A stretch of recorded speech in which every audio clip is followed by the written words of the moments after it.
Kamat the hour, Kamat the man, Pandit Satish Kumar Sharma. Namaskar ji, and it's been a while since we had you grace our channel. Pandit ji, first of all, congratulations. Your indefatigable spirit that this needs to be taken head on. People did not understand the seriousness until you came and told us in your soft words the impact of something like this, what can happen. So I yield the floor to you. You can share some of your thoughts on how this journey has been. In fact, it is still on. Over to you, Pandit ji. Namaskar ji and Utsav ji, Jai Shri Rama, and congratulations to you, Sriji, to yourself also. You know, one of the challenges right at the beginning of this whole journey was that nobody was listening to us. We were putting forward a very simple proposition, very simple human rights issues, but nobody was listening. And finally, when we managed to start to get the vocabulary together and the ideas together, then suddenly people like yourselves, PGurus, Hindu Action, people started to be heard. We created for and so many simple, straightforward, good community members, no great aspirations, no great political experience. They came forward and started to be able to express what was wrong with this. And I'm delighted that it's actually happened today. But my goodness, what a close call. I caught what Utsav was saying, and part of me is saying that what we have done is revealed the underbelly of a very unpleasant reality.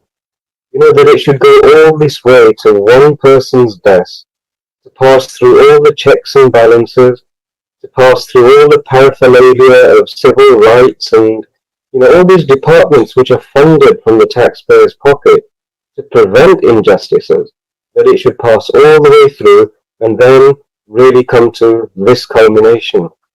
As Utsavji said, the work has just begun, because not only has this given us some degree of comfort and safety and time, but we have really got to now take this and work back through the same channels and hold each and every person accountable and ask them on what basis did they engage in malicious legislation, malicious litigation, which has caused our community so much harm, so much trauma. I know that there are relationships which our youngsters had with their own friends, which have been harmed and tarnished by these sorts of consciousness thoughts.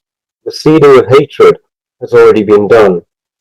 Although we have now got the governor of California, Gavin Newsom, agreeing and confirming that this is wholly unnecessary legislation, what about restitution? What about reparations? What about apologies from all of those people who so happily deemed Hindus as being guilty by birth, just by virtue of being Hindus? This should open the floodgates of further engagement and of further requests for clarifications from each of these persons. If there was ever a case for a person, a senator, to be recalled, I would suggest that this is the case.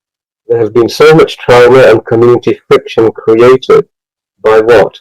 A person whose ambition perhaps exceeded her wisdom, and there were no other parties, no persons available to her to say, young lady, sit down.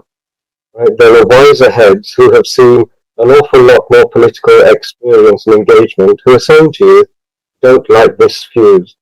This is hatred, and it should really have no place in our conversations in the 21st century. So I'm fairly confident that the community will now get together and perhaps demand accountability of her. But finally, turning to Equality Labs, the letter of Gavin Newsom, his response, it makes it very clear that existing legislation includes adequate provisions to deal with discrimination if it exists. And that's a big, bold, clear statement. And so why on earth would Equality Lab have ventured on this campaign of hatred and vilification, of dehumanization, of targeting Hindus specifically? Why on earth would she have done that? As a for-profit entity, I think there is really a need for her activities, her actions, and the role that they have played in harming our community to be scrutinized. I would be really surprised if there are no criminal provisions which are not applicable. breach of the peace is an obvious one. Incitement to hatred is another one. All of these should really be explored by our entities, and I'm sure Utsavji and the other organizations I know have done a great deal of work on this. I'm hoping they will explore these avenues. But today is my last day in the United States. I'm actually flying off to New York in only a matter of hours. So I couldn't have wished for a better send-off than the news that has come through. And I would really like to just reach out to the people who saw that this needed to be done and who actually put aside their differences, many of them without any experience whatsoever, and helped us create a counter-narrative. And the CastCon conference that we held, in which Sriji, you were so kind as to join us and to record some of the statements, it was of a totally different way of engaging. Sundarji, I understand, has also expressed his delight, and so I'm looking forward to having a conversation with him, because his journey, I feel, has probably only just started. And let's hope that Hindus realize that what Edmund Burke had said is true today as it was in his time, that the price for not engaging in the political game is to be ruled by idiots. And we have come so close to seeing what the outcome is when you allow people of lesser ability and certainly less wisdom to acquire so much power. The capacity for harm is extraordinary. Here's to an awakening community in San Francisco, in the United States, and in Bharat. We did receive a great deal of support from the Bharatiya ecosystem as well. They were so keen to ensure that our interests were protected. And again, I'd like to give a shout out to Op Indian people who were very, very supportive. And also to congratulate them on their work for unveiling who this mysterious John Doe actually was. And perhaps it's time for him to step into the limelight and acknowledge his part in this terrible tirade, this terrible this program of Hindu phobic.